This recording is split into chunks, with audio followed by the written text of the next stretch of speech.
Shout out pala kay Daniel Padilla na naging boyfriend na ngayon ni Andrea. Si Catherine Bernardo ay kanyang pinalitan. Sayang ang panahon nilang pinagsamahan. Itong si Daniel di nakukontento. Mabait na ang jowa na gawa pang magloko. Ano ang meron siya na wala ako? Yan ang tanong ngayon ni Catherine Bernardo.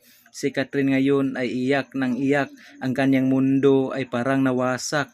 Sino ba naman ang hindi masasaktan? Ang kanyang boyfriend ay biglang nang iwan.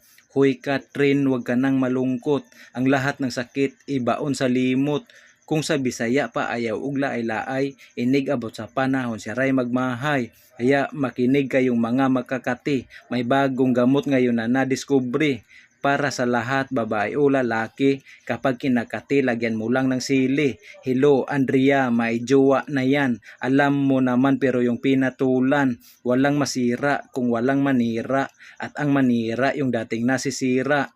Kuya ko noon, boyfriend ko na ngayon. Ganyan katindi ang ating panahon. Maraming mga fans ang nadismaya. Walang ibang masabi kundi walang hiya. Walang forever, walang forever. Totoo ito kaya always remember, walang forever, walang forever, like the water na tuyo sa river. Pasensya na kayo sa kinakanta ko, hindi maganda at hindi seryoso. Parang si Catherine iniwan at niloko ng kanyang boyfriend na walang respeto. Respeto sa isa't isa ang kailangan upang di makagawa ng kasalanan. Mga maling gawain ay dapat iwasan para magtagal ang pagmamahalan.